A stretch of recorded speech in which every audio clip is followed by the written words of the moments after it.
ஆதியாகமம் 37:7. Genesis 37:7. நாம் வயலில் அறுத்த அரிகளை கட்டிக் கொண்டிருந்தோம். அப்பொழுது என்னுடைய அரிக்கட்டு நிமிர்ந்திருந்தது. உங்கள் அரிக்கட்டுகள் என் அரிக்கட்டை சுற்றி வணங்கி நின்றது என்றான். இது யோசேப்பு கண்ட ஒரு சொப்பனம். This was the dream that Joseph saw. நான் ஒரு வார்த்தை சொல்றேன். I tell one word. சொப்பனத்துல கூட நீ தோற்று போனதா சொப்பனம் வரக்கூடாது. Even in your dream you should not see it in that you are defeated. சொப்பனத்துல கூட நீ பாவம் செஞ்சதா சொப்பனம் வரக்கூடாது. Even in your dream you should not dream that you are sinning. நான் சொல்றது தேவனுடைய வசனம். I tell you the word of God. யூதாவில நீங்க பார்க்கும் பொழுது when we read in Jude, சொப்பனக்காரராகிய அவர்கள் தங்கள் மாம்சத்தை சொப்பனத்திலே தீட்டுப்படுத்திக் கொள்கிறார்கள். They who are dreamers they defile their bodies in their dreams. அப்படிப்பட்ட ஜீவியை நமக்குள்ள, அதனால தான் நான் சொல்றேன் சொப்பனத்துல கூட நீ பாவம் செய்ய கூடாது, சொப்பனத்துல கூட நீ தலை குனிய கூடாது. சொப்பனத்துல கூட நீ எப்படி தான் நிக்கணும்?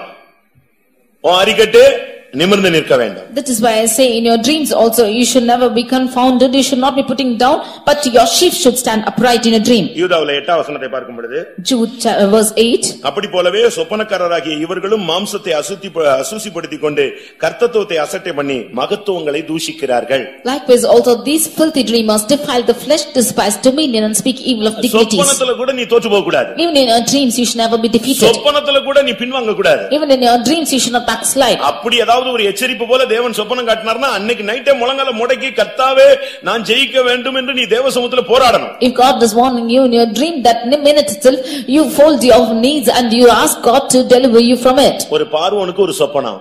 Unto Pharaoh there was a dream. 7 கெட்டுப்போன பசுக்கள்.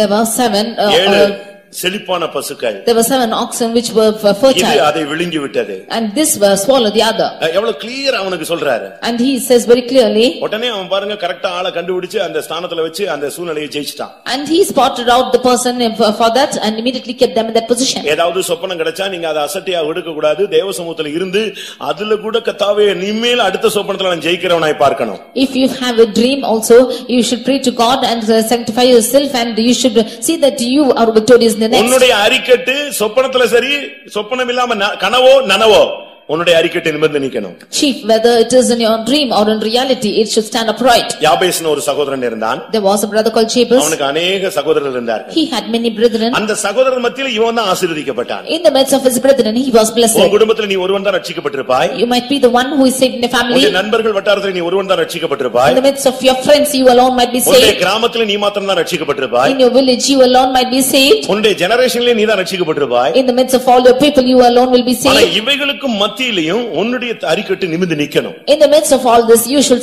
your sheep should stand upright. அதுக்கு காரணம் என்ன? What's the reason for that? நம்முடைய அரிக்கட்டு நிமிர்ந்து நிற்க வேண்டுமானால் if our sheep should stand upright, உன்னை நீ காக்கணும். You should preserve yourself. உன்னை காக்கணும். You should preserve yourself. உன்னுடைய ஜீவியத்தை ஊழியத்தை நீ காக்கும்படியாக உனக்கு ஒரு பொறுப்பு இருக்கிறது. You have a responsibility to preserve your life and yourself. அவனவன் ஆத்துமாவுக்கு அவனவன் தான் உத்தரவாதி. He is every individual is responsible for his own life. நீ உன்னை காக்கும்படியாக உனக்கு ஒரு உத்தரவாதம் இருக்கிறது. You have a responsibility to preserve yourself. பாவம் செய்ய ஆத்துமாவே சாகும். The soul that sins will die. நீ ஏதாவது தவறு செஞ்சு ஏதாவது சிக்கல்ல மாட்டிக்கிட்டு இந்த ஆதாம போல ஏவாளை கையை காட்டி ஏவாளை போல சாத்தான கை காட்டி இப்படியே நீ சாபத்தை வாங்கிக்கிட்டே இந்த மார்க்கத்துல போய் கொண்டே இருக்க கூடாது. If you do sin and you point out if you like Adam showed Eve and Eve showed the serpent, you should not go about in this religion. ஒரு தாயும் தகப்பனும் என்கிட்ட வந்து அழுதாங்க. A father and mother came and cried to me. அந்த பையன் அப்படி என் மகன் தான் அப்படி பிரிஞ்சு போயிட்டான், அவ கொண்டு போயிட்டான். He's my son and she took her away like that. அவனை போய் கேட்டா. And when I asked him, அவங்க அம்மா கேட்டிருக்காங்க, என்னப்பா நீ தனியா போற, இந்த பொண்ணு சரியில்லையப்பான்னு. அவன் சொன்னா, நான் இந்த பொண்ணை பார்க்கவும் இல்ல, எனக்கு வேணும்னு சொல்லல, நீங்க போய் பாத்தீங்க, பணத்தை பேசுனீங்க, கட்டி வச்சீங்க, இப்ப வந்து சரியில்லைன்னு சொன்னா என்னைய வாழ விடாம தடுக்கிறீங்களா அப்படின்னு கேட்டான். He said that I did not go look to any girl. You went and sought for a girl and you asked for the money and you married them to me and finally you said that this girl is not right. இப்போ ஒவ்வொருத்தர குற்றம் சாட்டி கொண்டே போகிறார்கள். Now everyone are accusing the rest of them. புருஷன் மனைவியை சொல்றான், இவளை கட்டின பிறகு தான் இவ்வளவு பிரச்சனை. The husband is telling, accusing the wife that after marriage is the problem. அந்த மனைவி வந்த நேரத்துல பார்த்து யாராவது செத்து போயிடுவாங்க, ஐயோ இவ வீட்டுக்கு வந்தா செத்தே விட்டாமா. And when that wife comes into that house, maybe somebody is dead because she came and he is dead. அப்படி நீங்க சொல்லி பழக கூடாது. You should never accuse like this. கிறிஸ்துவுக்குள்ள வந்துட்ட பிறகு சென்டிமென்ட் ஆகவே ஆகாது. After coming to Christian, sentimental things are not good. நல்ல நேரம் பார்க்கிறது, looking at good times, யமகண்டம் பார்க்கிறது, and looking at bad times, Rahu காலம் பார்க்கிறது, ராகு காலம் பார்க்கிறது, and looking at the good times. இப்படி எல்லாம் பார்த்துட்டு இருக்கீங்களா? Are you looking at this? நீ பைபிளை தூக்கவே கூடாது. You should never take the word of God. நான் ஒரு இடத்துக்கு போனேன், 9 கல்லு வை 3 கல்லு வை, நான் ஒரு கல்லு வைக்க மாட்டேன், ஜெபம் பண்ணலாம்னு. And I went to one house, they said you place 9 or 10 3 stones. I said not one stone should be kept. ஆளை பெட்டில தூக்கிட்டு போறாங்க செத்து போனவனே. Finally they take carrying the one who is dead. அவர் ஒரு நல்ல விசுவாசி. He is a good believer. ஒருத்தர் வந்து சொன்னாரு, One king அந்த said, கையில உள்ள கட்ட அவளுங்கனாரு. now remove the bond in his hand. எனக்கு புரியல, ஏன் கட்ட வைக்கணும்? கட்ட வைத்தா போக மாட்டாரா? கட்ட வைத்தா இருந்துருவாரா? I asked as to why he should be removed. If he should be removed, will he go or will he stay? ஆம்புலன்ஸ்ல வைக்கும்போது தலைய பின்னால வை, தலைய பின்னால வைனா நான் சொன்னேன் எப்படியும் வை, அவன் போயிடுவான். When they kept in the ambulance, they said you keep the head behind, you keep somehow you will go, I said. அங்க கல்ற தோட்டத்துக்கு போயாச்சு. And we went to that cemetery. யார் இப்படி தோண்டனது? வடக்கும் தெற்குமா கிழக்கு மேற்குமா தான தோண்டணும்னு சொல்லி ஒரு ஆள் சண்டை போட்டான். Who dug out like this, north and south? It should be dug as east and west, one person said. எனக்கு ஒண்ணுமே புரியல. I couldn't understand it. இது எப்படி கிழக்கு மேற்கும் என்னன்னு கேட்டேன். I asked us to what is east and west. மின்னல் கிழக்கில இருந்து தோன்றி வருகிறது போல மனுஷகுமாரன் வருவார். அதனால கிழக்கில இருந்து வரும்போது இவர் இங்க இருந்து பாத்துருவாராம் டக்குனு. As the lightning comes from the east to west, the son of man will come. Therefore you keep place him in the east and he will be risen up. இவன் தண்ணி அடிச்சு செத்துறான். இவன் எங்க இவன் வந்து கிழக்குல இருந்து வெளிய போறான், மேற்குல இருந்து வர போறான். இவன் லாஸ்ட்ல வருவான், மெல்ல வருவார்.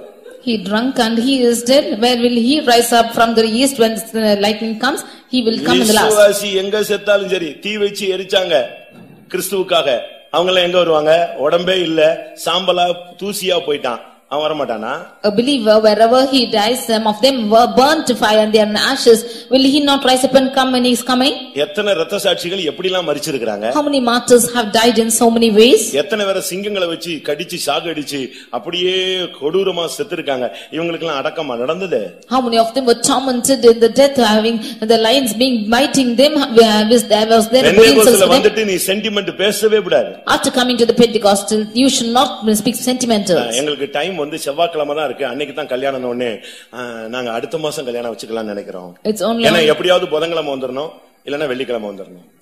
செவ்வாய்க்கிழமை மட்டும் என்ன செய்யக்கூடாது, வரவே கூடாது. On Tuesday we have time, but therefore we'll keep the marriage for the next month. It will come on Wednesday or Friday, not on Tuesday.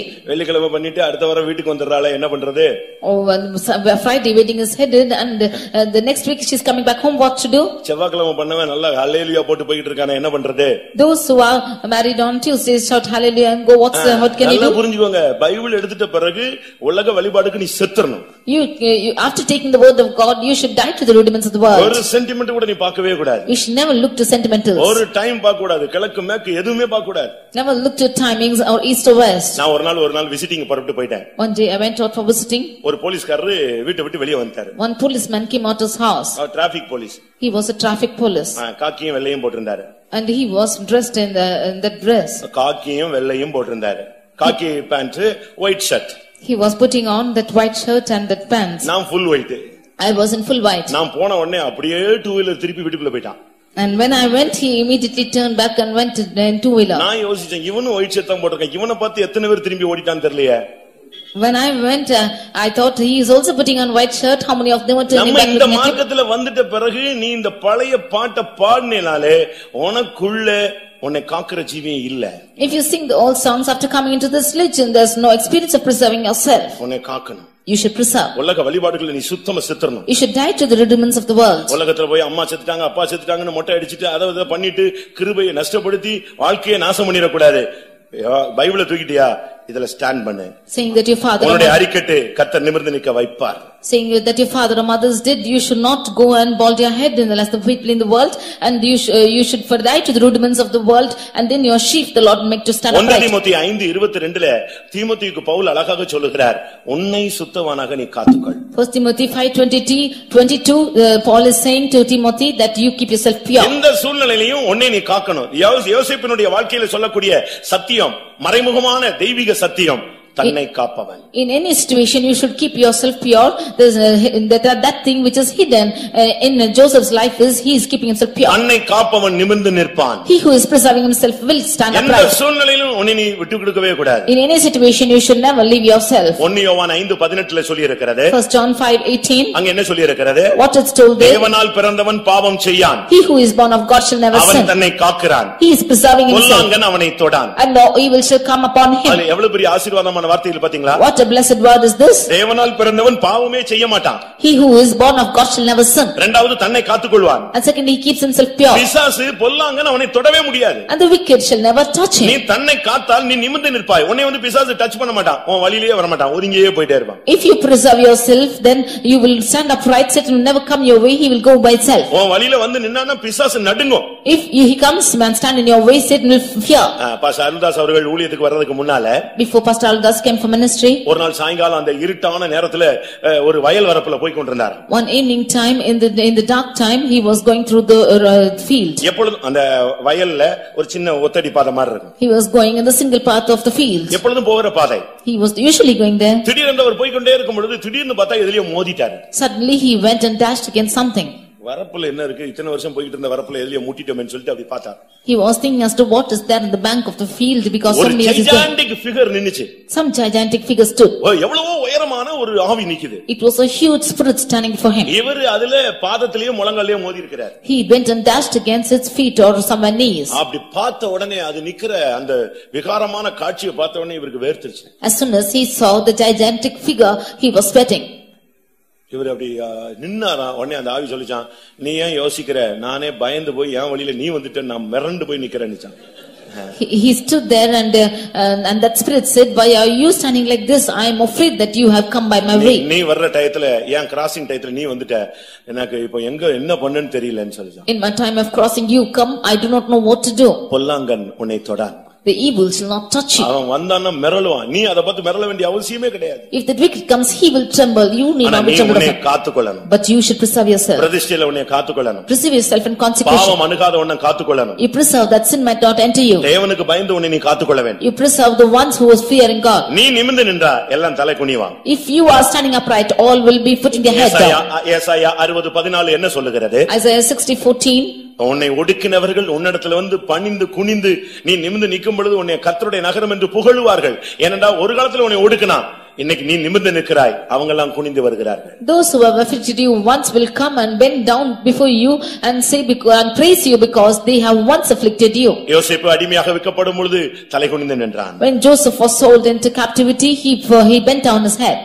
Potiphar வீட்டிலே அபாண்டமாய் குற்றம் சாட்டப்படுவது தன்னுடைய நீதியை வெளிப்படுத்த முடியாமல் தலை குனிந்து நின்றான். When he was accused falsely in the house of Potiphar, not able to explain his righteousness, he was confounded. ஆனால் கர்த்தர் அவனை நிமிர்ந்து வைக்கக்கூடிய காலம் வந்தது. But there was a time when the Lord will keep him upright. ஆதியாகமம் 41:43 அவன் பார்வோனிடத்திலிருந்து அந்த வல்லமையை பெற்றுக்கொண்டு வந்த பொழுது பார்வோன் சொன்னான், எல்லாரும் இவனுக்கு முன்பாக தண்டனிட்டு பணியுங்கள் என்று சொன்னான். When he was getting the power from Pharaoh and was coming in Genesis 41:43, he asked him to bow everyone before him. பிரியமானவர்களே, இவனுக்கு சொன்னதானே இந்த வாக்குத்தத்தம், இந்த சொப்பனம் நிறைவேறினதா?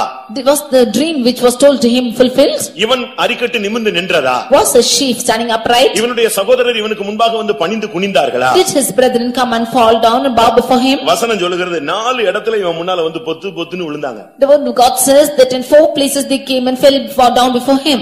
ஒரு இடத்தை வாசிக்கலாம். One place we can read. ஆதியாகமம் 42:6. Genesis 42:6. அந்த வசனம் நிறைவேறிச்சுங்கிறதுக்கு உங்களுக்கு சொல்றேன். I say that the verse is fulfilled. யோசேப்பு அத்தேசத்துக்கு அதிபதியாயிருந்து தேசத்தின் ஜனங்கள் யாவருக்கும் விற்றான். யோசேப்பின் சகோதரர் வந்து முகங்குப்புற தரையிலே விழுந்து அவனை வணங்கினார்கள். நிறைவேறிச்சா? அல்லேலூயா. தேவன் சொன்னால் அது காலம் தாழ்த்தினாலும் கரெக்டா நிறைவேறும். What the Lord says, even if it delays, it will happen. காலம் தாழ்த்துதல் என்பது நம்முடைய வேலை, காலம் நிறைவேறுகிறது அவருடைய வேலை. Delaying is our work, but to perform it is his work. First வந்து அந்த அரிக்கட்டு எல்லாம் தலையை வணங்குறது இதான் first time. It is the first time that the sheep are coming and worshipping the sheep. அவனுடைய சகோதரர் வந்து முகங்குப்புற தரையில விழுந்து அவனை வணங்கினார்கள். His brethren came and bowed their faces to the earth and worshipped him. ஆதியாகமம் 43:26 பார்க்கும் பொழுது Genesis 43:26 தரை மட்டும் குனிந்து அவனை இரண்டாவது வணங்கினார்கள். They bowed down to the earth and worshipped him twice. அதே 43 ஆதியாகமம் 43:28 பார்க்கும் பொழுது In Genesis 43:28, மறுபடியும் தலைகுனிந்து வணங்கினார்கள். they again bowed down and made obeisance. அடுத்து ஆதியாகமம் 44:14 பார்க்கும் பொழுது, Nextly Genesis 44:14, அவனுக்கு முன்பாக மறுபடியும் தரையிலே விழுந்தார்கள். they again fell on the ground before him. வாக்குத்தத்தம் எத்தனை ட்ரிப் நிறைவேறிச்சு பாத்தீங்களா? How many trip was this from promise fulfilled? ஒரு ட்ரிப் கிடைச்ச சொப்பனம் 4 trip நிறைவேறிச்சு. One trip he got the dream and it was fulfilled 4 times. ஆண்டவர் ஒரு குறித்து ஒரு பிளான் வச்சிருக்காரு. There is a plan concerning you by God. தலையை நிமித்தணும்னு பிளான் பண்ணிட்டாரு. மன்னார்புரம் திசையன்விலை இல்லாவிட்டால் சாத்தான்குளம் விசுவாசிகளை தலைநிமிர வைக்கணும்னு தேவன் பிளான் பண்ணிட்டாரு. It's the plan of God to lift up the heads of the people of Mannarpuram, Thisenvala and Sathankulam. யாருமே தடுத்து நிறுத்த முடியாது. Nobody can hinder them. அந்த வாக்குத்தத்தம் சரியான நேரத்துல உனக்குள் நிறைவேறும். That promise will be perfected in you rightly. ஒரு தரம் அல்ல 4 விசை அதே தரிசனம் நிறைவேற்றப்பட்டது. Not once but 4 times that dream was fulfilled. ஆனால் நீயோ உலகத்தால் கரைபடாதபடி உன்னை காத்துக்கொள்ள வேண்டும். But you should not be defiled of this world but preserve yourself. யாக்கோபு 1:27 படி, According to James 1:27, உலகத்தால் கரைபடாதபடி தன்னை காத்துக்கொள்கிறவனே சுத்தமான பக்தி உள்ளவன். he who is not preserving himself without the defilement of this world is having true godliness. கர்த்தருடைய பரிசுத்த நாமத்துக்கு மகிமை உண்டாவதாக. Glory be to the holy name of the Lord. உங்களை நீங்கள் எத்தனை பேர் காத்துக்கொள்ள விரும்புகிறீர்கள்? How many of you want to preserve yourself? விசேஷமாக Especially வாலிபர்கள், youths, வாலிப பெண்கள், வாலிப சகோதரர்கள், youth brothers and youth sisters. பள்ளியிலே, கல்லூரியிலே, வேலை ஸ்தலங்களிலே இந்த வாலிப வயதிலே நீங்கள் உங்களை சரியான விதத்திலே உங்களை காத்துக்கொள்ள வேண்டும். In your schools, colleges and workplaces, in your youth age, you should preserve yourself rightly. விளையாட்டுத்தனமாக தெய்வீக வாழ்க்கையை நீங்கள் விட்டுவிடக் கூடாது. Playfully, you should not live your divine life. அது சிரிக்க வேண்டிய, அனுபவிக்க வேண்டிய காலம் என்று நீங்கள் எண்ணிவிடக் கூடாது. You should not think that this is the time to laugh and fun and you should leave it. 17 வயதிலிருந்து தான் யோசேப்பின் வாழ்க்கையிலே கர்த்தர் தனியாக இடைபட ஆரம்பித்தார். It was in 17 years that the Lord started to intervene alone with Joseph. ஆனாலும் அவன் தன்னை காத்துக்கொண்டான். But yet he preserved himself. யாரையும் நம்ம குறை சொல்லவே முடியாது. We cannot blame anything in it. நமக்கு ஆழமான சத்தியங்களும் உபதேசங்களும் தேவனுடைய வல்லமையும் கிருபையும் நமக்கு அளிக்கப்பட்டிருக்கிறது. Because the deep doctrines and truth and grace and gifts are given to us. அடுத்து நிமிர்ந்து நிற்ப வைக்கக்கூடிய சக்தி எது? Nextly, what is the power which is making you to stand upright? ஒன்று அபிஷேகம் உன்னை நிமிர்ந்து நிற்க வைக்கிறது. Firstly, anointing is making you to stand upright. நீதிமான்களுடைய வாழ்க்கை உன்னை நிமிர்ந்து நிற்க வைக்கிறது. The life of a righteous is making you to stand upright. மூன்றாவது, நீ உன்னை காக்கும் பொழுது நீ நிமிர்ந்து நிற்பாய். Thirdly, when you preserve yourselves, you will stand upright. எசேக்கியேலுடைய புத்தகத்திலே நான் பார்க்கும் பொழுது, reading in the book of Ezekiel, முதலாம் அதிகாரத்திலே chapter 1, 7ஆம் வசனத்திலே verse 7, ஒரு விசை வாசிக்கலாம். அவைகளுடைய கால்கள் நிமிர்ந்த கால்களாய் இருந்தன. அவைகளுடைய கால்கள் அப்படினா எவைகளுடைய கால்கள்? their feet were stand straight. 5ஆம் வசனத்திலே அது நடுவில் இருந்து 4 ஜீவன்கள் தோன்றின. There were 4 living creatures from out of them. இந்த 4 ஜீவன்களுடைய கால்கள் நிமிர்ந்திருந்தன. The feet of the 4 free creatures were straight. ஒரு தேவனுடைய பிள்ளை நிமிர்ந்தவனாய் இருக்க வேண்டும். A child of God should stand straight. அவனை நிமிர்ந்தவனாய் வைக்கத்தான் கர்த்தர் சரியான கிருபை, வெளிப்படுத்தல், அபிஷேகம் இவைகள் எல்லாம் அவ்வப்பொழுது அவனுக்கு தருகிறார். In order to make him straight alone, the Lord gives him revelation, truth, anointing at the right time. உன்னை நீதிமானாய் மாற்றுவதே அதற்காகத்தான். He is making you righteous just for that. எசேக்கியேல் 1ல நாம் பார்க்கும் பொழுது, when we read in Ezekiel chapter 1, 4 ஜீவன்கள் அதனுடைய கால்கள் நிமிர்ந்திருந்தன. The 4 living creatures, their feet were straight. ஒரு ஜீவனுக்கு கால் இல்லன்னா பிரயோஜனம் இல்ல. If there is no feet for the creature, it's of no use. ஒரு பறவைன்னு வைத்துக்கொள்ளுங்க. அதுல ஒரு பறவை இருக்கிறது. If there's a bird in it, அதுல ஒரு கழுகு இருக்கிறது. there is an eagle in it. அந்த 4 ஜீவன்ல ஒரு ஜீவன் கழுகு. Of one of the living creatures is an eagle. அதுக்கு 2 கால் இல்லன்னா எங்க போய் உட்காரும், எப்படி அது தன்னுடைய லைஃபை செட்டில் பண்ணுன்னு பாருங்க. If there are no 2 feet, then see how it will go fly, sit down. அதுல ஒரு ஜீவன் எருது. And there are அதுல ஒரு ஜீவன் எருது. one of that thing is oxen. அதுக்கு எருது இல்ல. அந்த எருதுகளுக்கு 4 கால் இல்லன்னா எப்படி இருக்கும்? If the oxen is not having one of its feet, how it will be? இன்னொன்னு சிங்கம். Next is the lion. அதுக்கு சிங்கம் பெரிய ராஜாதான். கால் நிமிர்ந்தில்லைன்னா என்ன பிரயோஜனம்? நரி கூட ஏமாத்திட்டு போயிடும். Lion is a great king. If it does not have foot properly, then even the foxes will cheat it and go. முதல் ஜீவன் மனிதன். The first life is man. மனித முகம். The face of man. மனுஷனுக்கு கால் இல்லன்னா என்னங்கறத சாயங்காலம் சொல்றேன் நான். If man has no feet, then I will say what is happening in the evening. கர்த்தருடைய பரிசுத்த நாமத்துக்கு மகிமை உண்டாவதாக. Glory be to the holy name of the Lord. முதலாவது ஜீவன் மனித ஜீவன். The first living creature is man. ஒரு மனிதனை நிக்க வைக்கணும்னா, இல்லாவிட்டால் அவனுடைய வாழ்வு நிமிர்ந்து நிக்கணும்னா, ஸ்பிரிச்சுவல் இல்லாவிட்டால் ஆன்மீகம் நிமிர்ந்து நிக்கணும்னா, அவனுக்கு மனித கால்கள் இருக்கணும். அந்த கால்கள் நிமிர்ந்து இருக்கணும். If a man should make to stand upright, if he has to stand straight, then he has to have living legs like the feet. அது என்ன மனுஷ முகம்? What is the face of man? மனித முகம் அன்பை காண்பிக்கிறது. The face of man shows love. தேவன் மனிதனிடத்தில் அன்பு வைத்தார். The Lord loved man.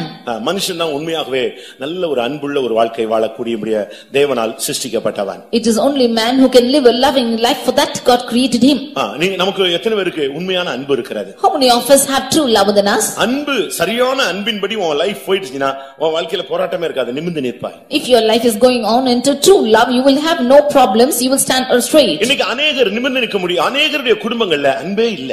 Today many of the families have no love at all. புருஷ மனைவியை நேசிக்கிறது இல்ல. Husband is not loving wife. சும்மா ஒரு மெஷினிஸ்ட் லைஃப் மாதிரி போயிட்டு இருக்கு. It is just like a business life. ஏதோ வேலைக்கு போறாரு, he is going to work, சம்பளத்தை வந்து வீட்ல போடுவாரு, and bringing the salary to house, நல்லது கெட்டதுல கலந்து கொள்வாரு, and he is sharing with his friends. அவன் முகத்துல ஒரு அருளே இருக்காது. He has no shining in his face at all. ஏண்டா இந்த வாழ்க்கையில வந்துட்டு போயிட்டே இருப்பான், ஆனா வீட்டை நல்லா கவனிப்பான், பராமரிப்பான். அதுல என்ன வாழ்க்கை இருக்கிறது? He will just come and go, but he will take care of his life, family. What is in it? சாப்பாட்டுக்கு வழி இல்ல, ஆனா ரெண்டு பேரும் அன்பா இருந்தா அது போதுமானது. There is no way to eat, but if they are both are loving, that's sufficient. உங்களுடைய குடும்பத்தை நீங்க நேசிக்கிறீங்களா? Are you loving your family? உங்களுடைய சகோதரனை நேசிக்கிறீங்களா? Are you loving your brothers? தன் சகோதரனை பகைக்கிறவன் மனித கொலைபாதகன். He who is hating his brother is a murderer.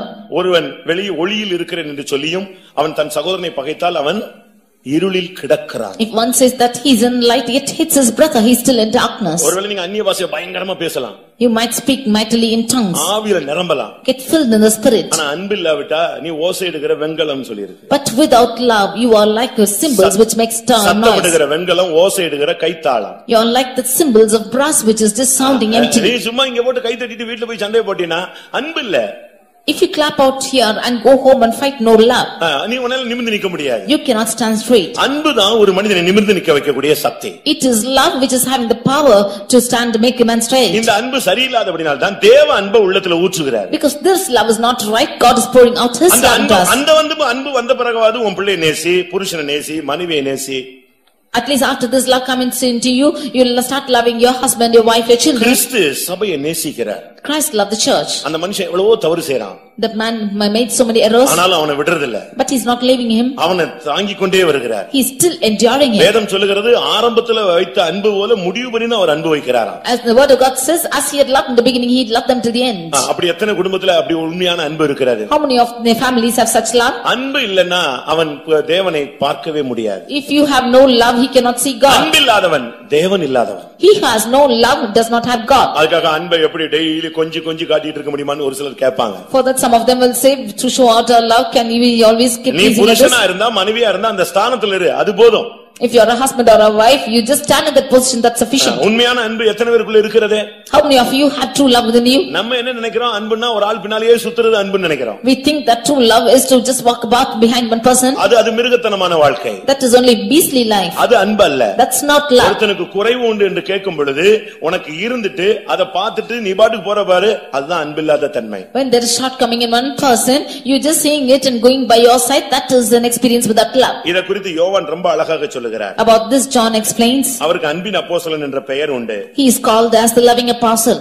1 யோவான்ல நான் பார்க்கும் பொழுது, we read about it in 1 John 3ஆம் அதிகாரத்திலே chapter 3 17ஆம் வசனத்திலே verse 17. ஒருவன் இவ்வுலக ஆஸ்தி உடையவனாய் இருந்தும் and one having the world's goods, தன் சகோதரனுக்கு குறைச்சல் உண்டு என்று கண்டு, seeing that his brother has a need, தன் இருதயத்தை அவனுக்கு அடைத்துக் கொண்டால், and if he shuts up his bowels of compassion, அவனுக்குள் தேவ அன்பு நிலைகொண்டு இருப்பது எப்படி?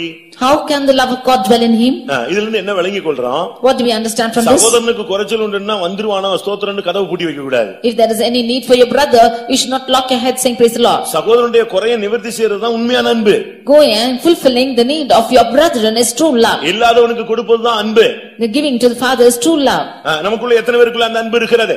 What how many of us have the love within us? நான் திரும்பவும் சொல்லுகிறேன், உனக்குள்ள இருக்கிற அன்பை நீ சரியான விதத்துல பிராக்டீஸ் பண்ணாதனால தான் கர்த்தர் தன்னுடைய அன்பை உனக்கு கொடுத்து உன்னை கிறிஸ்தவ வாழ்க்கையில கொண்டு வருகிறார், செயல்பட வைக்கிறார். I again repeat, because you do not practice the love within you, the Lord is giving his love within you and working you to work with it. 1 கொரிந்தியர் 13ல நீங்க படிச்சு பாத்தீங்கன்னா முதல் 10 வசனத்துல பயங்கரமாக காரசாரமாக பவுல் பேசுகிறார். In 1 Corinthians chapter 13 verses 1 to 10, Saint Paul speaks very very hotly about this. நீ என்ன தீர்க்கதரிசனம் சொன்னாலும் பிரயோஜனம் கிடையாதுன்றார். Whatever prophecy you might say, it's of no use. என்ன விசுவாசியா இருந்தாலும் பிரயோஜனம் இல்லன்றார். Whatever believer you are, it's of no use. மலைகளை பெயர்க்கத்தக்க விசுவாசம் இருந்தாலும் உனக்கு அன்பில் என்ன பிரயோஜனம் இல்ல. Although you have faith to shake the mountains, without love you is enough no use. சத்தம் போட்டு அந்நிய பாஷை பேசிட்டு வீட்ல போய் நீ எதிர்த்து நின்னு போராடிட்டீனா அந்த அபிஷேகத்துல பிரயோஜனம் இல்ல. If you shout and speak in tongues and go back home and resist, then that anointing there's no use. 1 கொரிந்தியர் 13:3 பார்க்கும் பொழுது உனக்கு உண்டான யாவற்றையும் நீ அன்னதானம் பண்ணினாலும் சரீரத்தை சுட்டெரிக்க ஒப்பு கொடுத்தாலும் அன்பு இல்லாவிட்டால் பிரயோஜனம் இல்லை. In 1 Corinthians 13:3, and though I bestow all my goods to feed the poor, and though I give my body to be burned, yet without charity it profit me nothing. சரியா நீங்க குடும்பத்துல அன்பு கூறுங்க, சபையில அன்பு கூறுங்க, ஊழியக்காரத்தை அன்பு கூறுங்க, எல்லாத்துக்கும் ஒரு லிமிட் இருக்கு. Love your families, your church and the servants of God wholeheartedly. There's a limit for that. நான் திரும்பவும் சொல்றேன். I again repeat. தமிழ்ல சொல்லுவாங்க அளவுக்கு மிஞ்சினால் அமிர்தமும் நஞ்சுன்னு சொல்வாங்க. In Tamil they will say that which is going exceeding its limit is also poison. புருஷன் மனைவிட்ட அன்பு கூறதுக்கு ஒரு லிமிட் இருக்கு. There is a limit for the husband to love his wife. மனைவி புருஷன் மேல அன்பு கூறதுக்கு ஒரு லிமிட் இருக்கு. The wife to love her husband is also having limits. பெற்றோர் பிள்ளைகள் மேல அன்பு கூறதுக்கு ஒரு லிமிட் இருக்கு. Parents to love their children has a limit. பிள்ளைகள் பெற்றோர் மேல அன்பு கூறதுக்கு ஒரு லிமிட் இருக்கு. And children to love their parents has a limit. விசுவாசிகள் ஊழியர்கள் மேல அன்பு கூறதுக்கு ஒரு லிமிட் இருக்கு. And the believers to love the servants of God has a limit. ஊழியர்கள் விசுவாசிகள் மேல அன்பு கூறதுக்கு ஒரு லிமிட் இருக்கு. And servants of God to love the believers has a limitation. Limit இல்லாதது தேவனிடத்தில் மேல அன்பு கூறது மட்டும் தான் லிமிட்டே கிடையாது. And that which is without limit is to love towards God. இத விட்டுட்டு ஊழியக்காரங்க அக்கா அக்கா அக்கா பிரதர் பிரதர்னு போனானாலே எங்கேயோ போய் உள்ள போறான்னு அர்த்தம். ஃபைனல் ஸ்டேஜ் வண்டி சறுக்குதுன்னு அர்த்தம். Leaving this, if you say that you are loving the brother or the sister and say go behind them, then that vehicle is slipping. அதே மாதிரி ஊழியக்காரங்களை நேசிக்காம சபையை நேசிக்காம கிறிஸ்துவை நேசிக்காம ஏதாவது ஒரு விசுவாசி பின்னாலேயே வால் பிடிச்சிட்டே போயிட்டான்னு அர்த்தம். Similarly, the servants of God not loving the believers or the church and go behind one believer, then he is gone. அதே போல ஒரு மனைவி புருஷன் சொல்லிட்டு 10 நிமிஷத்துக்கு ஒரு போன் 7 நிமிஷத்துக்கு ஒரு போன் எங்க இருக்கீங்கன்னா கொஞ்ச நாள்ல பிச்சிட்டு போயிடுவான்னு அர்த்தம்.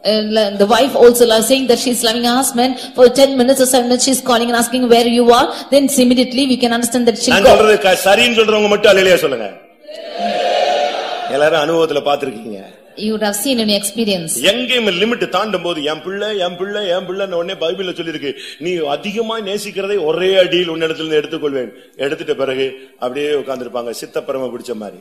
When you cross the limit, the word of God says that whom you love more, then I will take them out of you. Then you will be saved. தன் தகப்பனையாவது தன் மனைவியாவது தன்னுடைய பிள்ளைகளையாவது என்னிலும் அதிகமாய் நேசிக்கிறவன் எனக்கு பாத்திரன் அல்ல. He who loves the father, mother, wife or children or husband is more than me is not worthy of me. அப்படி 5 நிமிஷத்துக்கு அதுக்கு தமிழ்ல வச்சிருக்கான் ஒரு பேரு அன்பு தொல்லையா. That is why in Tamil they say that it's the worries of love. அது ஸ்டார்டிங்ல ரொம்ப இன்ட்ரஸ்டா இருக்கும். In the beginning it will be very interesting. அது போக கடைசில பெரிய குழப்பத்தை உண்டு பண்ணிடும். But as days goes by it will start to confusion. ஒரு சகோதரனை நானு மதுரை போகும்போது கூட்டி போயிருந்தேன். I had called the brother to Madurai when I was going. அவன் என்னுடைய விசுவாசி தான். He was a believer. அன்னைக்கு எனக்கு டிரைவர் இல்லனால நீ வர்றேன்னா அவன் கார் எடுத்து வந்தான் என் கூட தான் வந்தான். Because we had no driver, I called him and he came along with me. என் கூட தான் வந்திருக்கான். சென்டர் ஃபெய்த் ஹோம் போயிருக்கோம். இப்ப திரும்பி ரெண்டு பேரும் எங்க ஃபெய்த் ஹோமுக்கு போறோம். We had gone to the center faith home and he came along with me. We are going back by our way. என் கூட தான் வந்திருக்கான்னு அந்த சகோதரிக்கு நல்லா தெரியும். That sister knows truly that she's come with me. ஆனாலும் அந்த ஆவி இருக்க விடல. But that spirit did not allow her to stay. Phone பண்ணி எங்க வந்துட்டு இருக்கீங்க? Calling, she's asking where you're coming. திருப்பி 10 நிமிஷம் கழிச்சு எங்க வந்துட்டு இருக்கீங்க? After 10 minutes again she's calling as to where you're coming. Pastor கூட இருக்காரா? Is pastor with you? Doubt. Having a doubt. Pastor கூட இருக்காரா? Is pastor with you? அப்ப ஏன் டக்குன்னு போன் ஆஃப் பண்றீங்க? அவர் சத்தம் கேட்கட்டும். அதாவது கூட இருக்கிற ஆள் சத்தம் கேட்கணுமா? Then why are you switching off your phone? Let the sound of the one who is with you be heard. ஒரு நாள் one day இவன் எங்கேயோ ஒரு கடையில போய் நின்னுட்டான். He was standing in some shop. இவன் போன் பண்ணி எங்க இருக்கீங்கன்னு. She called out and asked where you are. இவன் ஆன் பண்ணி நான் இங்க ஒரு கடையில நிக்கிறேன். He said I am there in the shop. அங்க ஒரு குழந்தை ஓன்னு அழுதுருச்சு. One child was screaming out there. குழந்தை சத்தம் கேக்குது. The shout scream of the child is heard. அவ்வளவுதான் சனியை பிடிச்சிருச்சு அந்த குடும்பத்துக்கு பிசாசு பிடிச்சிருச்சு. From that day devil caught in that house. இப்ப நான் சொல்லட்டுமா உண்மையை சொல்றேன். இப்ப டைவர்ஸ்ல இருக்காங்க. Now truly they are in divorce. இப்ப அவர் 4000 ரூபாய் கொடுக்கறாரு. பிள்ளைகளுக்கு ஃபீஸ் கட்டறாரு. பிள்ளைகளை மட்டும் பாத்துக்குவாரு. இந்த அம்மா 4000 ரூபாய் வாங்கிட்டு வாடகை கட்டிட்டு உட்கார்ந்திருக்கு. ஏன்னா ஒரு காலத்துல என்னது அன்பு எக்ஸ்ட்ரீமா போய் எக்ஸ்ட்ரீமா பிச்சிட்டு வந்துருச்சு. Now he's only paying 4,000 and the fees for the children. When now that woman is sitting like that because there once upon a time that love went to the extreme and it's now caught. அன்புனா கரெக்ட்டா இருக்கணும். The love should be exactly correct. கிறிஸ்துவை காட்டிலும் வேற எதையும் நீ நேசிக்கவே கூடாது. More than Christ you should not love anything else. எது மீறினாலும் எது தாண்டினாலும் உனக்கு லிமிட் தாண்டிருச்சா முடிஞ்சு போச்சு. When anything is exceeding any its limits, it's over. அந்த ஜீவன்களின் கால்கள் நிமிர்ந்திருந்தன, காரணம் அது அன்பில நின்று கொண்டிருந்த மனித சாயல்ல இருந்தது. The feet of the living creatures were straight because it had the face of man. மனித சாயல்னா தேவனுடைய சாயல், தன்னுடைய ரூபத்தின்படி அவனை உண்டாக்கினார். Image of man is the image of God because he created him in his image. ஒரு சிலர்லாம் நீங்க யாரை நேசிக்கிறீங்கன்னு இப்ப நிதானிச்சுக்கணும். Some of them you should discern as to how you are loving people. இரண்டாவது ஜீவன் சிங்கமுகம். Secondly, the face is the face of lion. சிங்கமுகம் எதை காண்பிக்குதுன்னா தைரியத்தை காண்பிக்கிறது. The face of lion shows boldness. இதுக்குள்ள வந்துட்ட பிறகு நீ கோழையாகவே இருக்க கூடாது. After coming into this you should not be a coward. இது கோழையை வீரனாக்குகிற ஒரு மார்க்கம். This is the religion which is making the coward to be brave. சத்தியத்துல விசுவாசத்துல இந்த உபதேசத்துல நீ கிறிஸ்துவின் அன்பில தைரியமா நிக்கணும். In the religion, in the faith, in the love of Christ you should boldly stand. என்னை போன்றவன் ஓடி போவானோ? Should such a person as I flee? மிகுந்த பலனுக்கு ஏதுவான உங்கள் தைரியத்தை விட்டு விடாதீர்கள். You should not leave the boldness which you have towards the goal. எபிரேயர் 10:35 இந்த வார்த்தை சொல்லிருக்கு, மிகுந்த பலனுக்கு ஏதுவான உங்கள் தைரியத்தை நீங்க விட்டுறாதீங்க, ஏன்னா அதுதான் உங்களுக்கு பெரிய ரிவார்ட்.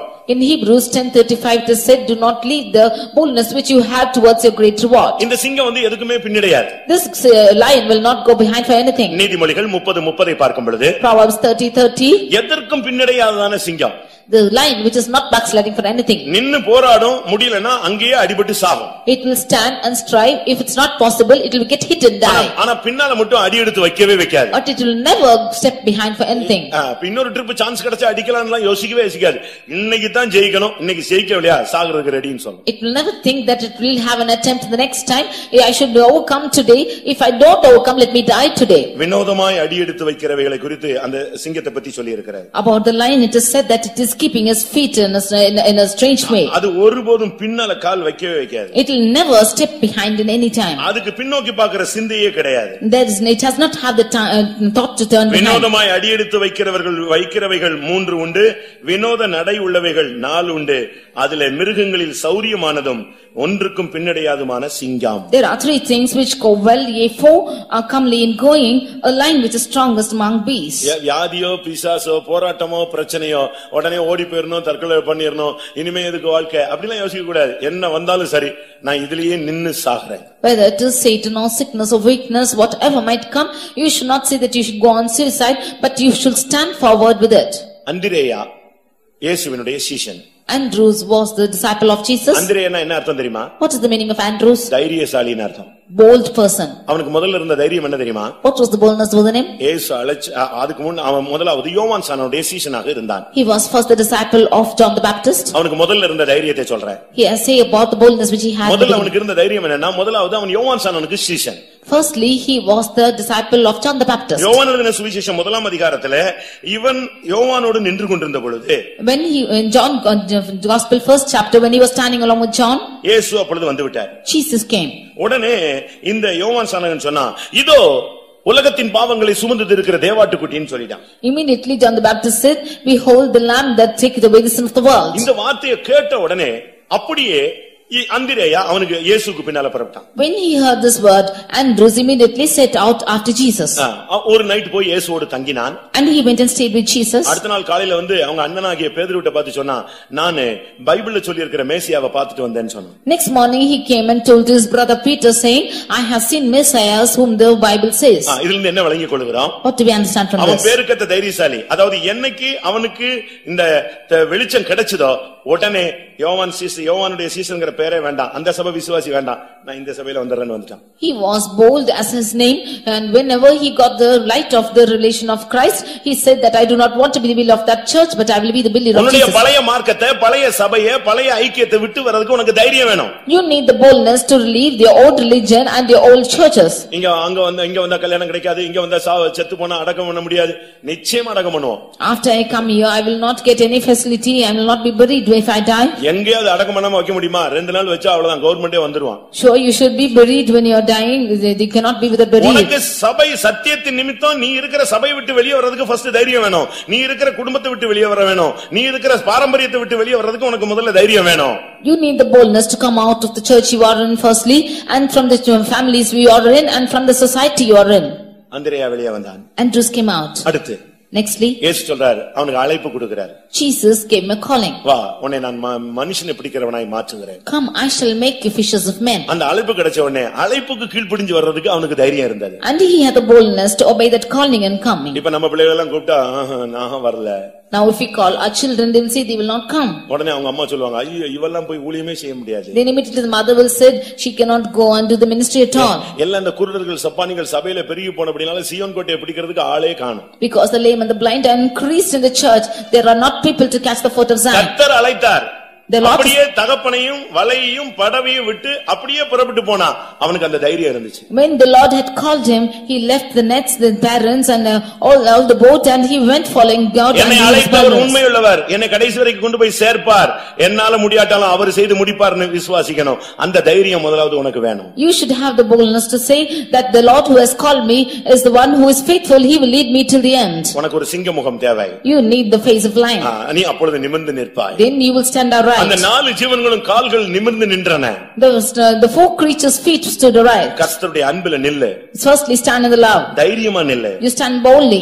அடுத்ததாக எருது முகம். Nextly, the face of an ox. இது பாடுகளின் ஜீவியத்தை காண்பிக்கிறது. This shows the life of suffering. இல்லாவிட்டால் உழைக்கும் தன்மையை காண்பிக்கிறது. This shows the tendency of laboring. ஆவிக்குரிய ஜீவியத்திலே பாடுபடுகிற ஜீவியம் உலக பிரகாரமாக உழைக்கும் தன்மை. This shows the tendency of suffering in the spiritual life and the laboring in worldly life. 144 சங்கீதம் 14 வசனத்தை பார்க்கும் பொழுது, எங்கள் எருதுகள் பலத்தவைகளா இருக்கும், அப்பொழுது சத்துரு உட்புகுதலும் குடியோடி போகுதலும் இராது, எங்கள் வீதிகளில் கூக்குரல் உண்டாகாது. In Psalm 144 verse 14 we see that our oxen may be strong to labor, that there be no breaking in or going out and there be no complaining in our streets. நம்முடைய எருதுகள் பலத்ததா இருக்கணும், நம்முடைய ஜனங்களுடைய கால்கள் நிமிர்ந்து இருக்கணும், கர்த்தருக்காக நிக்கணும், அப்ப பிசாசு வராது. Our oxen should be strong, the feet of our people should be straight, only then Satan will not come. நீ ஸ்ட்ராங்கா இருக்கணும். You be strong. நல்ல பாடுகள் படணும். You should suffer more. இயேசு கிறிஸ்து பட்ட பாடுகளினாலே கீழ்ப்படிதலை கற்றுக்கொண்டு அவர் பூரணர் ஆனார். By the sufferings that Jesus suffered, he learned obedience and became perfect. நீ நல்ல பாடுபட்டினா பாவங்களை விட்டு ஓய்ந்திருப்பாய். If you suffer more, then you will be refraining from sins. அப்படிதான் வேதம் சொல்லுகிறது. That's the word of God say. பேதுருவை நாம் பார்க்கும் பொழுது, when we read in Peter 1 பேதுரு 4 முதல் 2 வசனங்களே, மாம்சத்திலே பாடுபடுகிறவன் பாவங்களை விட்டு ஓய்ந்திருப்பான். 1 Peter 4:1 and 2 we see that he who is suffering in his body will refrain from sin. இயேசு பாடு அனுபவித்தார். Jesus endured sufferings. பாடுகளை ஏற்றுக்கொண்டார். And he accepted sufferings. பிதா அவரை பாடுகளுக்கு உட்படுத்தினார். And the Father accompanied him to suffering. உனக்கு ஒரு எருது முகம் இருக்கணும். You should have the face of an oxen. பாடுகள் படணும். You should suffer. கிறிஸ்துவின் நிமித்தம் நீ எவ்வளவு பாடுபட்டிருப்பாய்? For the sake of Christ, how much you would have suffered? கிறிஸ்துவுக்காக என்ன செய்திருப்பாய்? For Christ, what would you have done? உன் குடும்பத்துக்காக, உங்க அம்மாவுக்காக, உன் பிள்ளைகளுக்காக என்னெல்லாமோ நீ செய்திருக்கிறாய். For your family, for your mother, for your father, you have done so many things. அதெல்லாம் தப்பு நான் சொல்லல. I don't say it's wrong. ஒரு நல்ல விசுவாசி நல்லா உழைக்கணும். A good believer should labor more. கஷ்டப்பட்டு வாழ்க்கையில முன்னேறணும். He should suffer and go progress in his life. குடும்பத்துக்காக நல்ல உழைத்து செழித்து நல்ல செழிப்பா மாறணும். கர்த்தருடைய ஆசீர்வாதம் ஐஸ்வரியத்தை தரும், அதனோட அவனுக்கு வேதனையை கூட்டார். ஐஸ்வரியத்தை சம்பாதிக்கத்தக்கதான பலனை கர்த்தர் உனக்கு கொடுக்கிறவர். For his life he should suffer more,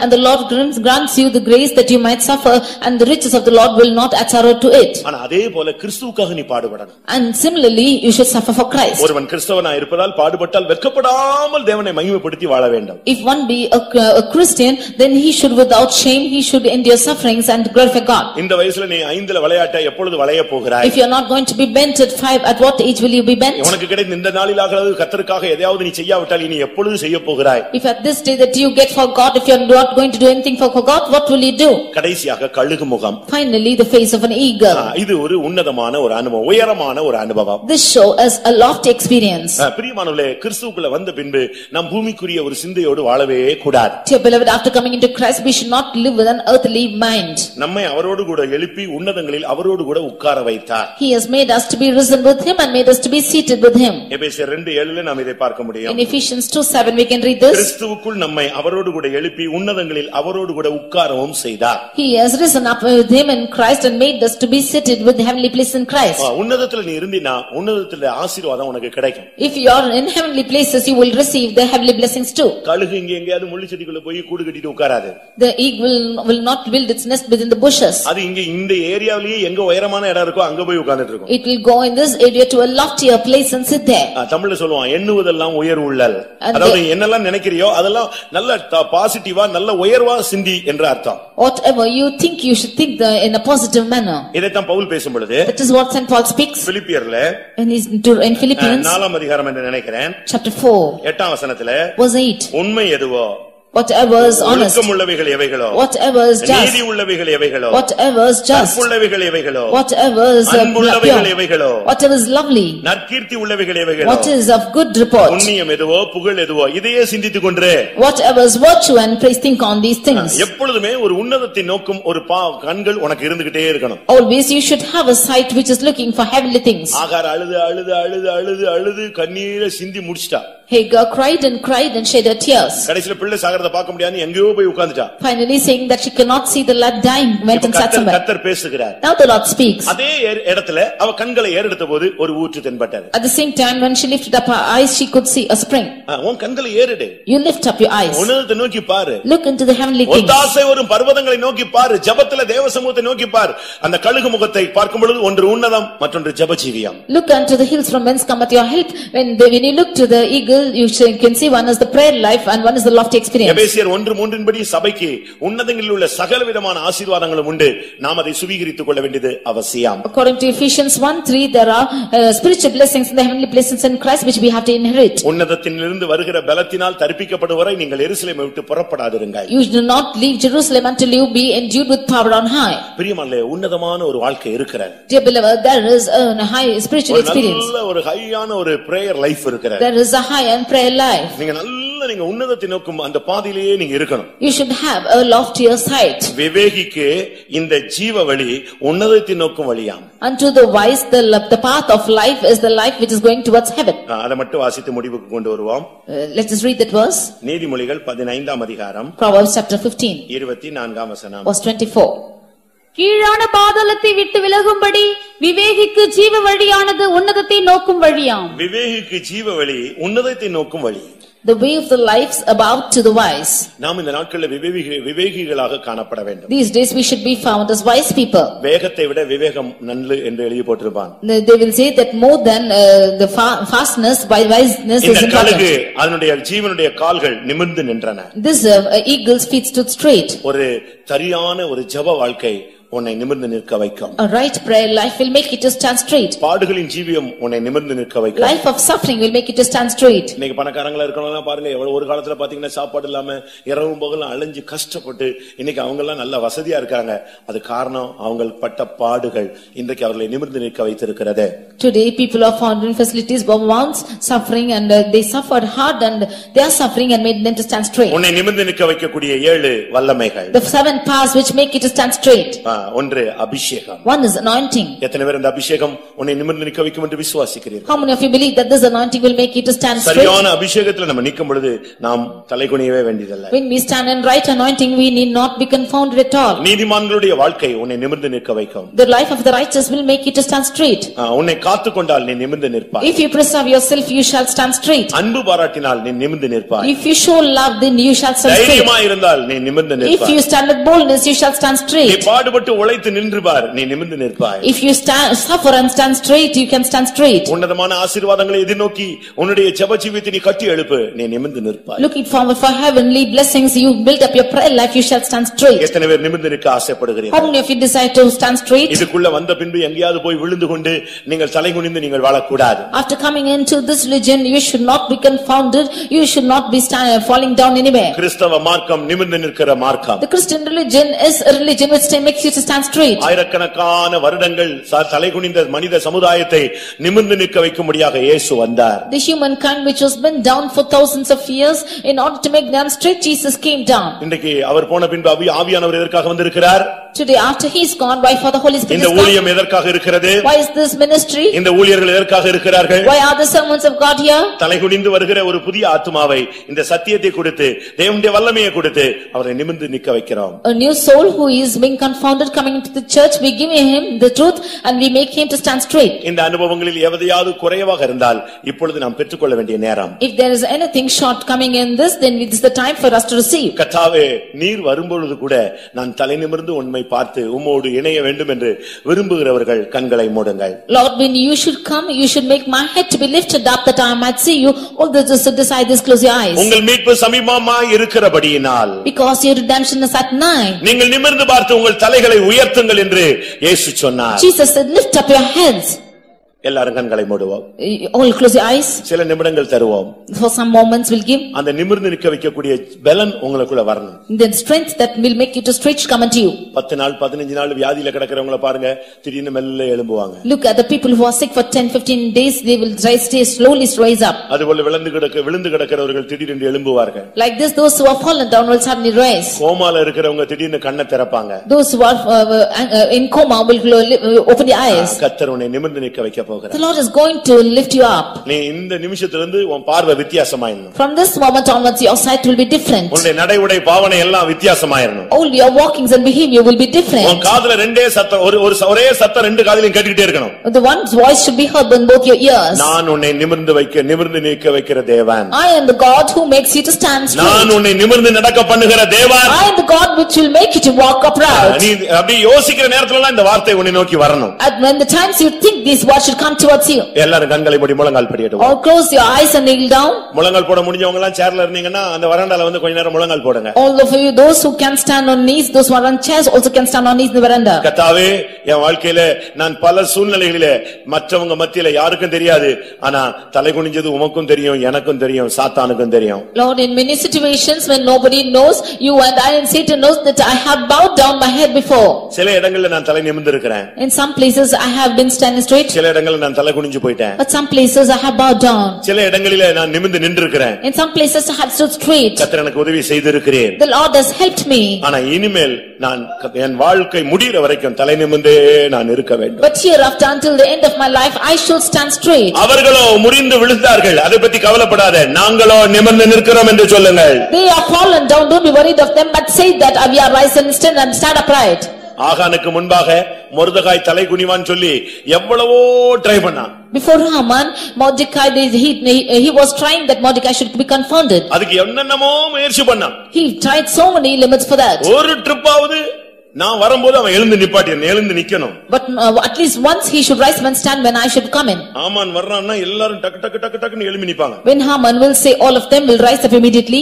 இவனும் எழுந்து நிப்பான்னு ஒரு ட்ரிப்பாவது அவனை எழுப்பி நிப்பாட்டி தூக்கியாத வச்சிரணும்னு ட்ரை பண்ணான். He thought at least once he should make him to stand upright. எப்படி இருக்கும் பாருங்க. You just think and see. அவங்க யார் வந்தாலும் எழும்ப மாட்டேன்டா. But he refused to stand up whoever comes. அவனை வணங்கவும் இல்லை, நமஸ்கரிக்கவும் இல்லை. He did not fall down before him nor worship him. ராஜா சொல்லிட்டான், ஆமான் வந்தா எல்லாரும் எழும்பணும், விஷ் பண்ணணும், அவனுக்கு வணங்கணும்னு சொல்றான். The king said that when Haman comes you should all worship and bow down before him. நான் மனுஷனுக்கு தலை வணங்க மாட்டேன். But he said, I will not bow down before him. அப்படி தலை வணங்காட்ட உன்னை கொன்றுவேன்னு சொல்லி அவன் எவ்வளவு முயற்சி எடுத்தான். And he said that if he does not bow down before him he will kill him. நடந்தது என்ன? But what happened? தேவன் மொர்தெகாயை தலை குனிய வைத்தாரா? Did the Lord confound the head of Mordecai? வைத்தாரா? வைக்கவே முடியாது. He could not leave him. தேவன் உன்னை நிமிர்ந்து நிக்க வச்சிட்டாருன்னா யாரும் உன்னை தலை குனிய வைக்க முடியாது. If the Lord would make you to stand upright, nobody can make you to put your head down. இந்த பிரசங்கம் யாருக்கு சரியா புரியும் தெரியுமா? Unto whom will this message rightly apply? தலை குனிஞ்சு வாழ்க்கையில கஷ்டப்பட்டவங்களுக்கு தான் இதனுடைய உண்மையான தன்மை தெரியும். Only to those who are confounded, putting their heads down and suffering their life, this will apply. நிழலோட அருமை எங்க தான் தெரியும்? வெயில்ல தான் தெரியும். The value of the shade is known in the sunlight. அதுபோல தலை குனிஞ்சவனுக்கு தான் அதனுடைய வேதனை, கஷ்டம், அந்த கண்ணீர் விட்ட பாதைகள் எல்லாம் அவனுக்கு தான் தெரியும். Only to those who put their head down, they will know the difficulty and the path of tears. அப்படிப்பட்டவர்களுக்கு கர்த்தர் பேசுகிறார், உன்னை ஒடுக்கினவர்கள் உன்னிடத்தில் வந்து பணிந்து குனிந்து வணங்குவார்கள், உன் அரிக்கட்டு நிமிர்ந்து நிற்கும். Unto those the Lord is speaking, those who are afflicted will come before you and your sheep will stand upright. ஆம் ஆண்டவரே, உம்முடைய வார்த்தையை விசுவாசிக்கிறேன் என்று எத்தனை பேர் சொல்லுகிறீர்கள்? How many of you say, Lord, I believe your word? ஒரு விசை அல்ல, சத்துரு பல விசை உன் முன்னாக விழுந்து விழுவான். Not once, many times the enemy will come fall before you. ஏதோ ஒரு சமயம் அல்ல. Not just one chance. வாக்குத்தத்தம் உன்னில் நிறைவேறும் வரை அநேக வல்லமைகள் உனக்கு முன்பாக தலை குனியும், வணங்கும். Until the promise be fulfilled in you, many powers will bow down and worship before you. ஏனென்றால் அபிஷேகம் உன்னை தலை நிமிர்ந்து நிற்க வைக்கும். Because the anointing will make you to stand straight. அபிஷேகம் பெற்றவன் எங்கேயும் தலை குனிய கூடாது. The anointed people should never be confounded anywhere. ஏனென்றால் அபிஷேகம் உன்னை தலை நிமிர்ந்து நிற்க வைக்கக்கூடிய சக்தி. Because anointing is a power which makes you to stand straight. உன்னுடைய அழைப்பே நீதிமானுடைய அழைப்பு, நீ தலை குனிய கூடாது. Your calling is a calling of righteous, you should not be confounded. வேதம் என்ன சொல்லுகிறது? What does the word of God say? துன்மார்க்கனுக்கு முன்பாக நீதிமான் தள்ளாடுவது ஒரு கலங்கின சுனைக்கு ஒப்பாயிருக்கிறது. Before the wicked, the righteous to stumble is like something which is going to waver. எத்தனை பேர் நான் நீதிமானாய் நிற்க வேண்டும் என்று விரும்புகிறீர்கள்? How many of you want to stand as a righteous? துன்மார்க்கனுக்கு முன்பாக நான் தலை குனிய கூடாது, தள்ளாட கூடாது. Before the wicked, you should not stumble, you should not bow down. எத்தனை பேர் வாஞ்சிக்கிறீர்கள்? How many of you desire? உன்னுடைய அரிக்கட்டை கர்த்தரே நிமிர்ந்து நிற்க வைக்க போகிறார். The Lord is going to make your sheet stand upright. ஒன்னு தெரியுமா? Do you know one thing? நிமிர்ந்து நிக்கணும்னு யோசேப்பு யோசிச்சது கூட கிடையாது. Joseph did not even think that he will stand upright. அதுபோல நீயும் கூட நிமிர்ந்து நிக்கணும்னு நீ யோசிச்சிருக்க கூட மாட்டாய். You too would not have thought that you will stand straight. But உன்னை நிமிர்ந்து நிற்க வைப்பது தேவனுடைய திட்டம். it is the plan of God to make you stand straight. ஆமென். அதுதான் தேவனுடைய சித்தம். That is the will of God. அதைத்தான் தேவன் செய்ய விரும்புகிறார். That is what God wants to do. அதைத்தான் தேவன் உனக்கு செய்ய போகிறார். That is what God is going to do for you. இப்பொழுது உள்ள பாதை பல பாதைகளாக இருக்கலாம், ஆனால் ஒரு நேரம் வரும் எல்லா வல்லமையும் உனக்கு முன்பாக விழும். Now the path might be different, but there will be a time when all the paths will fall down to கர்த்தர் you. உன் தலையை உயர்த்துவார். The Lord will lift your head. ஹalleluya ஹalleluya. இதோ உன்னை நிமிர்ந்து நிற்க வைக்கக்கூடிய வல்லமையை கர்த்தர் உனக்கு அனுப்பி கொண்டிருக்கிறார். உனக்கு தேவையான வல்லமையை கேட்டு பெற்றுக்கொள். எந்த இடத்தில் நீ நிமிர்ந்து நிற்க வேண்டும் என்று விரும்புகிறாயோ அதை சொல். கர்த்தர் நிச்சயமாய் உன்னை அந்த இடத்தில் நிமிர்ந்து நிற்க வைப்பார். ஹalleluya ஹalleluya ஹalleluya. Praise the Lord, praise the Lord, praise the Lord, praise the Lord. ஆமென். நீ தலை குனிந்த காலங்கள் இந்த காலை வேளையிலே முடியட்டும். எந்த இடத்திலையும் சரி, நீங்க எழுத்தின் பிரகாரமாக எடுத்துக்கிட்டாலும் சரி, ஆவிக்குரிய பிரகாரமாக எடுத்துக்கொண்டாலும் சரி, கர்த்தர் உன்னை அந்த இடங்களில் எல்லாம் தலை நிமிர வைப்பார். ஒருத்தர் சொன்னாரு, போத்திபார் மனைவி அபாண்டமா பழிய போட்டு இவனை சிறைச்சாலையில அனுப்பி அப்படியே இவனை வாழ்க்கையவே முடிவுக்கு கொண்டு வந்துட்டா. வாலிப வய பிராயமே அங்கேயே முடிஞ்சு போச்சு. ஆனா என்ன நடந்துச்சு தெரியுமா? ரதத்தின் மேல் ஏறி, பார்வோனுடைய ரதத்தின் மேல ஏறி வர்றான். தண்டனிட்டு பணியுங்கள், ரோட்ல போறவன் வர்றவன் எல்லாரும் இவனுக்கு பணியணும். போத்திபார் வர்றான். போத்திபார் மனைவி வந்து எல்லாரும் அவன் முன்னால அப்படியே உன் மேல அபாண்டமா குற்றஞ்சாட்டினவனெல்லாம் கர்த்தர் உன் முன்னால வந்து விழ வைப்பார். ஏனென்றால் உனக்கு கொடுக்கப்பட்டது தேவனுடைய வார்த்தை.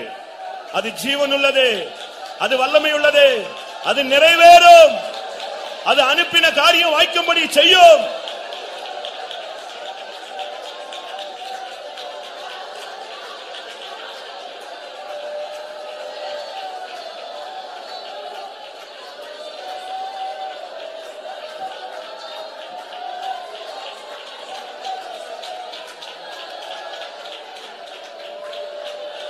ஹalleluya ஹalleluya.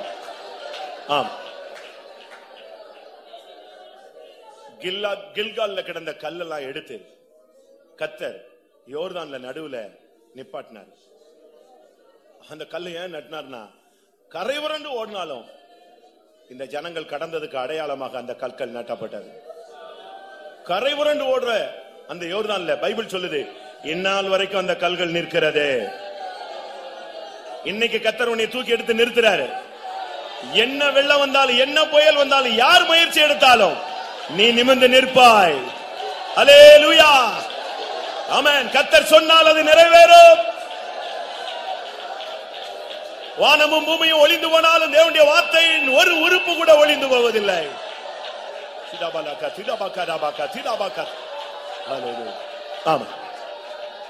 ஒரு 2 நிமிஷம் எல்லாரும் முழங்கால் போட்டு இந்த பிரசங்கத்தின் மூலமாக, தேவனுடைய வார்த்தையின் மூலமாக உனக்கு கிடைத்த இந்த வாக்குத்தத்தத்தை பெற்றுக்கொள்ளக்கூடிய சக்தியை பெற்றுக்கொண்டு நீ திரும்பி செல். ஹல்லேலூயா. 2 நிமிஷம். ஆமென். கர்த்தாவே, என்னை நிமிர்ந்து நிற்க வைப்பேன்னு சொல்லி நீர் மணிக்கணக்காக சொல்லிக் கொண்டிருக்கிறீர். இது என் காதுல தொனித்துக் கொண்டே இருக்க வேண்டும். எங்க போனாலும் நான் நிமிர்ந்து நிற்கணும். உமக்காக, உம்முடைய நாமத்துக்காக, உம்முடைய வல்லமையினால், உம்முடைய பலத்தினால், உம்முடைய அபிஷேகத்தினால்.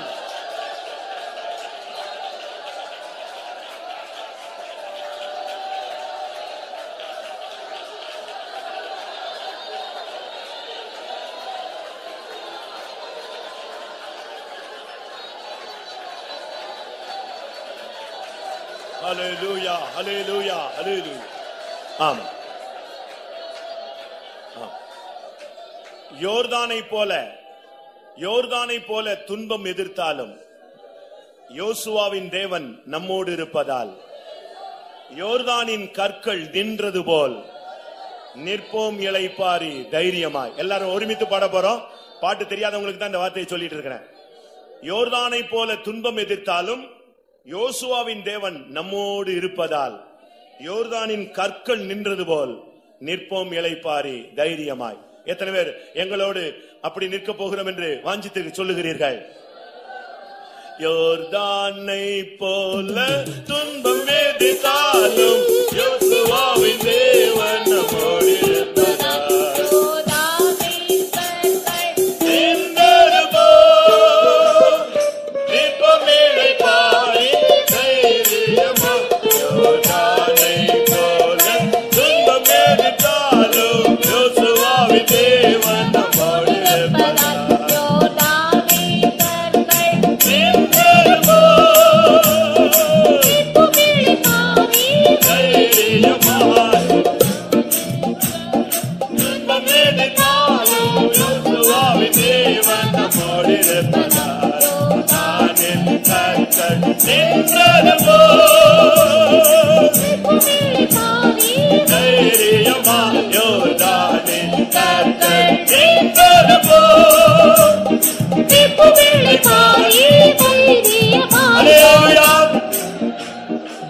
அதாவது தேவனுடைய வார்த்தையை கேட்டுட்டு இயேசு அப்படி மறைகிறார்.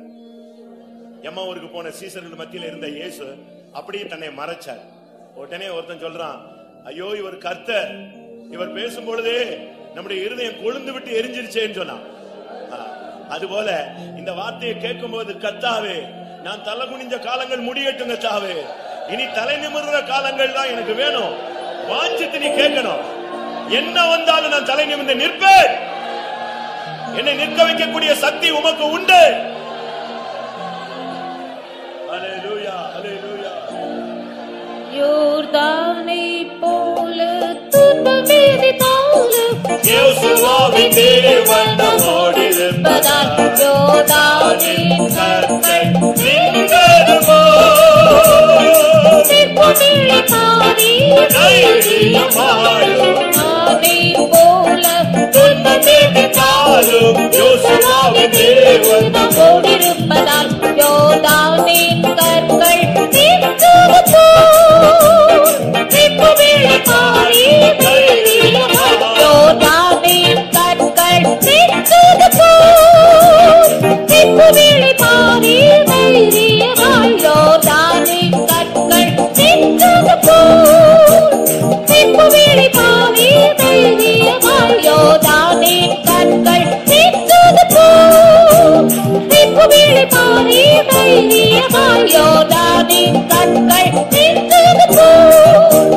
நிற்போம் இளைப்பாரி தைரியமாய். யோர்தானின் கற்கள் நின்றது போல் நிற்போம் இளைப்பாரி தைரியமாய்.